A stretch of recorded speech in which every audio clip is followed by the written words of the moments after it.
Aujourd'hui, on se retrouve pour l'analyse de patrimoine d'une personne. On va voir ensemble comment est-ce qu'elle investit, ce qu'elle peut améliorer et comment est-ce qu'elle va atteindre l'objectif qu'elle nous a donné. Si toi aussi, tu veux participer et tenter ta chance que j'analyse ton patrimoine en vidéo, n'hésite pas, c'est le premier lien dans la description, un petit formulaire. Tu peux même utiliser Finery si tu l'utilises pour aller beaucoup plus vite. Et on va directement commencer. Donc évidemment, c'est totalement anonyme. On donnera le nom de Tom pour cette personne, par exemple. Donc ici, Tom, ce qu'il nous a envoyé, c'est très simple. Il a un patrimoine brut de 135 543 euros, ce qui est déjà un très beau patrimoine, on va pas se mentir. Et on va remarquer que son patrimoine net est exactement pareil. C'est-à-dire, à mon avis, du coup, déjà au premier abord, il ne va pas avoir de crédit, donc certainement pas d'investissement immobilier, ce qui veut dire évidemment peut-être une possibilité, rien que déjà à ce niveau-là, à voir par la suite. Donc ici, je vous ai fait un petit graphique de son patrimoine actuel. Donc on va voir ici qu'il a 5% en crypto, donc à mon avis, il doit vraiment faire ça uniquement pour se diversifier et tester l'actif, mais ça reste intéressant de voir qu'il a ça. Il a 40% de livret et de banque, c'est quand même relativement très élevé vu son patrimoine net actuel, et il a le reste, donc 55% en PEA. Ça va être intéressant de voir qu'est-ce qu'il a possédé, mais déjà, rien qu'en voyant cette répartition, je vois un gros problème, entre guillemets, ça va dépendre ce qu'il va nous dire après, c'est son livret bancaire évidemment. 40% de 135 000 euros, c'est une très très grosse somme qui n'est pas investie, qui se mange l'inflation également et qui pourrait peut-être servir à d'autres choses. Donc on va voir tout de suite son profil. Donc Tom, il a actuellement 27 ans, célibataire, sans enfant. Il a un emploi dans la communication avec un revenu de 2700 euros net par mois, ce qui commence à être un beau salaire. J'ai commencé à investir dès mes 18 ans, une très très bonne chose. Je recommande vraiment à tout le monde, c'est ce que j'ai fait moi de mon côté également, de commencer à investir le plus tôt possible. Pourquoi? Parce que tu t'en doutes, les intérêts composés vont commencer à jouer plus vite, tu vas apprendre de tes erreurs beaucoup plus vite. Évidemment, ne te lance pas à 18 ans si tu n'as pas encore les bonnes connaissances et compétences, mais si tu es bien formé, n'hésite pas, je l'ai fait de mon côté également. Et de manière générale, à 18 ans, tu vas rarement jouer avec 100 000 euros, sauf exception près. Sa stratégie, donc il arrive à épargner 600 euros par mois, ce qui est déjà une très belle somme, hein. Je crois que la moyenne en France est de 250 euros par mois, quelque chose comme ça. Il met 400 euros en bourse et 200 euros en épargne, donc c'est intéressant, il continue d'alimenter son livret malgré déjà le poids qu'il représente aujourd'hui, et il a ajouté du capital suite à une succession, donc on peut imaginer que vu son jeune âge et son capital, je crois que si je ne dis pas de bêtises, il fait partie du top 10% des moins de 30 ans avec ce type de capital-là en net. Donc, on peut imaginer qu'il a utilisé une partie de la succession en PEA. Il m'a pas encore confirmé, enfin, il n'a pas confirmé dans le formulaire. Et à mon avis, il a peut-être laissé encore une partie sur le livret, ce qui est possible du coup, et ce qui pourrait expliquer cette surpondération des livrets de la banque. Donc, j'investis uniquement en bourse via un PEA. Très bon choix, au moins tu ne payes pas 30% de flat tax, mais 17,2%, ce qui pour moi est le meilleur choix pour 95% des investisseurs particuliers dans un ETF monde, SP500, pays émergents et Nasdaq. Alors là, je vois déjà un gros problème, c'est que tu vas avoir beaucoup trop de surexposition, ou en tout cas trop de doublons. On en parlera après dès qu'on va tout analyser et que je te donnerai mes avis. En tout cas, évidemment, ce n'est pas des conseils, c'est simplement mon opinion personnelle. Je possède un peu de crypto, comme on l'a vu, à hauteur de 5%, mais je veux me concentrer sur la bourse et pourquoi pas le LMNP, donc pour ceux qui ne savent pas, loueur meublé non professionnel en tant qu'investissement immobilier, ce qui pourrait être une très bonne chose, suivant combien tu as déjà en cash, qui pourrait te servir d'apport évidemment par la suite. Son objectif maintenant, il est de couvrir ses dépenses actuelles.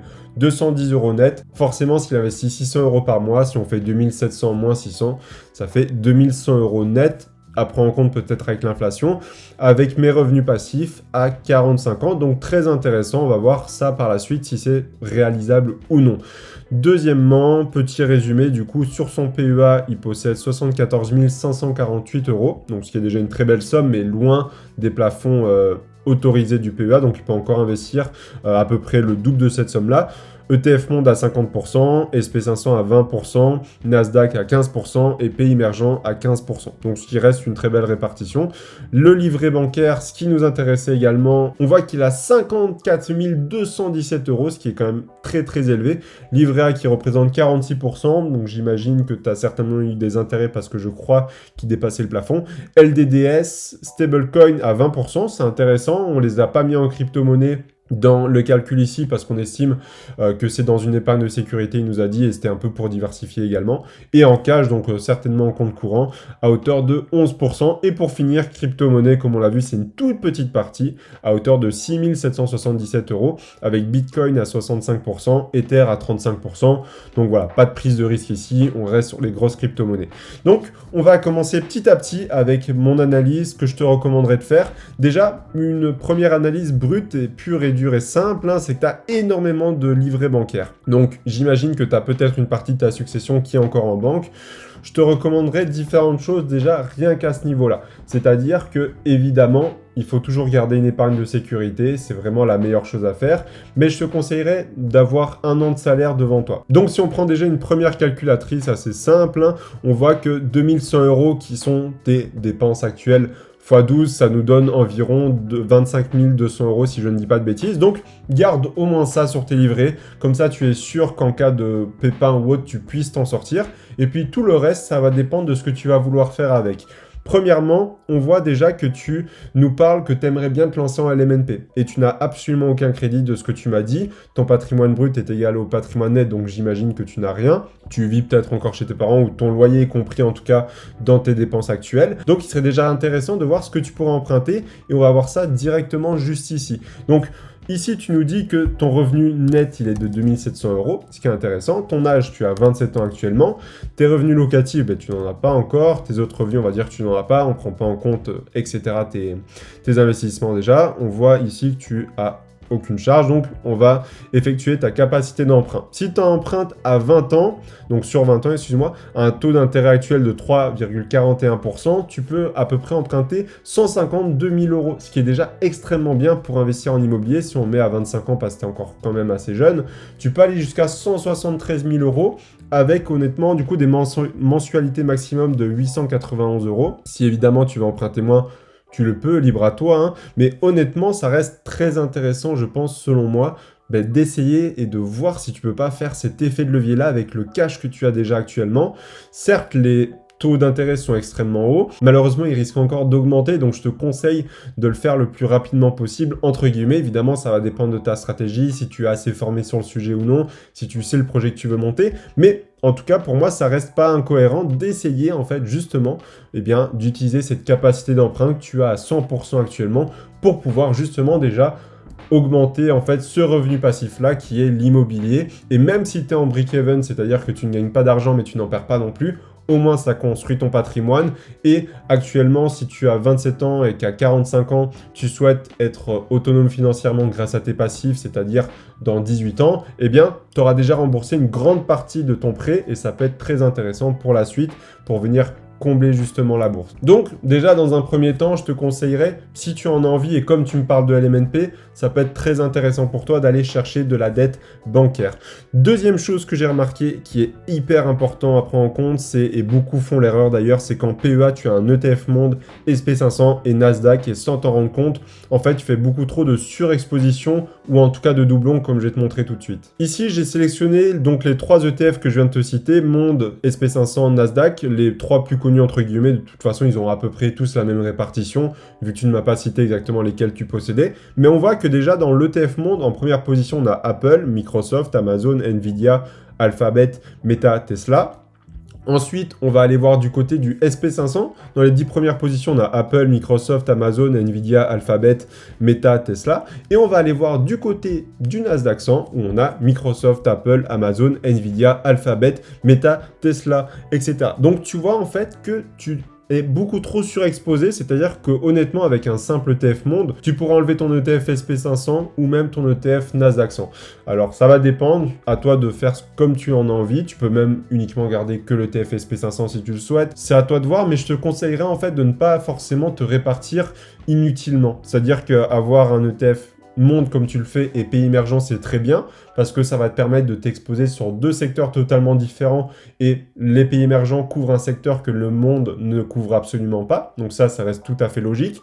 Par contre, là, tu vas te rendre compte que en fait, tu es simplement à chaque fois investi quasiment sur les mêmes entreprises. Tu vois que dans l'ETF Nasdaq 100, tu es dans technologie de l'information majoritairement. Ici, tu vas voir que ça va être exactement le cas. Et ici, normalement, si je dis pas la même chose, voilà, c'est exactement la même chose. Donc, Honnêtement, je te recommanderais pour toi, concentre-toi à la limite que sur monde et pays émergents, où tu peux en rajouter un dernier si tu as envie, ou rajouter par exemple un Nasdaq 100 en dernière position, si tu veux vraiment en fait accentuer cette partie-là et garder ce dynamisme. Mais actuellement, c'est peut-être pas la meilleure chose à faire, surtout quand on va regarder un petit peu tes répartitions, on pourrait vraiment imaginer que le monde reste en position dominante. Faire remonter peut-être un peu le pays émergent, ça dépend à quel point tu crois en ces pays-là, et peut-être compenser et garder ton Nasdaq 100 et supprimer ton SP500 et rebasculer ce montant-là vers un monde, etc. Ça dépend les plus-values que tu as déjà dessus, mais à toi de voir. Mais honnêtement, je trouve qu'il y a beaucoup trop, en fait, malheureusement, de surexposition, de doublons, et d'ailleurs, beaucoup de monde font l'erreur en PEA. Ils se disent, tiens, j'ai l'ETF monde, comme ça, je vais couvrir le monde entier, et on parle beaucoup de l'ETF SP500 qui performe extrêmement bien. Tout ce que je vais faire, c'est prendre les deux. Et non, malheureusement, parce qu'en fait, dans la majorité des cas, vous serez investi quasiment sur les mêmes entreprises, à part sur le monde, oui, il y a un peu de Japon, il y a un peu de pays d'Europe, etc., mais c'est vraiment très limité. On est à 70% aux États-Unis et donc à 70% dans le SP500 au final. Donc, à toi de voir comment tu veux fonctionner à ce niveau-là, mais personnellement, je te recommanderais de mon côté, en tout cas, de te concentrer sur un ETF monde, par exemple, ou SP500. Comme ça, tu as les principales entreprises avec un ETF pays émergent qui est très bon. Et pourquoi pas ne pas rajouter un autre ETF un peu plus exotique pour renforcer un secteur ou à toi de voir de rester avec 2 ou 3 ETF. Mais sinon, à part ça, honnêtement, ton PEA est très correct et surtout, tu as une très belle somme dessus. Et donc, je t'encourage en tout cas à continuer d'investir. Tu nous as dit que tu investissais 400 € par mois en bourse. Honnêtement, tes 200 € d'épargne par mois, je les comprends pas forcément. Sauf si tu as déjà commencé ton projet de LMNP, tu sais qu'il faut une certaine somme en apport, mais je pense que tu as déjà une très belle somme pour un apport. Donc honnêtement, je te recommanderais d'essayer de voir si c'est viable pour toi, évidemment, dans ta situation et ta stratégie. Pourquoi pas ne pas basculer ces 200 € là vers la bourse, parce que là, honnêtement, tu as déjà une très belle épargne. Donc, pourquoi ne pas accentuer justement le PEA et essayer de le compléter le plus rapidement possible. Et on va calculer ensemble, du coup, quand est-ce que tu pourras atteindre cet objectif, est-ce qu'il est réalisable en 18 ans. Donc, aujourd'hui, tu as un placement initial, comme tu nous as dit, de 75 000 € environ, on va arrondir. Tu verses du coup une fois par mois 400 €. Donc ici, on va mettre une fois par mois. Je vais mettre des taux d'intérêt à 10% parce que c'est à peu près la moyenne du SP500. On part évidemment sur une base assez optimiste et également sans prendre en compte l'inflation. Mais au moins, ça nous donnera déjà une première donnée. Une fois par an. Et en termes d'années, évidemment, tu aimerais atteindre ton objectif à 45 ans, donc dans 18 ans exactement. Donc là, on va faire calculer. On va voir que tu auras 645 000 €. Et c'est déjà une très très bonne nouvelle. Pourquoi? Parce qu'en fait, avec la règle des 4%, donc si tu ne la connais pas, c'est très simple. L'objectif de celle-ci, c'est de retirer 4% de ton patrimoine et notamment de ton capital investi en bourse chaque année pour pouvoir le faire stabiliser ou même qu'il continue d'évoluer malgré tes retraits. Et bien avec cette somme-là, en brut, tu pourras atteindre en fait tes dépenses actuelles. Il faudra retirer les 17,2% qui seront sur ton PEA. Évidemment, tu auras déjà atteint le plafond d'ici là, donc peut-être que tu seras en compte titre, en assurance vie, il faudra le prendre en compte également. Mais en tout cas, en brut, tu vas déjà atteindre en fait ce que tu désires, c'est-à-dire remplacer en fait du coup tes dépenses par tes actifs. Par contre, évidemment, ici, on ne prend pas en compte deux choses. Premièrement, c'est que ces 400 € là, si tu commences à dédier plutôt 600 €, c'est-à-dire que tu remplaces les 200 € par lesquels tu épargnes et que tu les reverses vers la bourse, eh bien déjà, ça va absolument tout changer. On va passer ici de 645 000 à 760 000 €. Et là, même honnêtement, en brut, ça couvrira largement tes dépenses actuelles, si je ne dis pas de bêtises. Mais on a oublié un facteur très important, c'est que si tu commences à investir en immobilier, tu auras peut-être un cash flow positif grâce à celui-ci qui pourra venir se rajouter.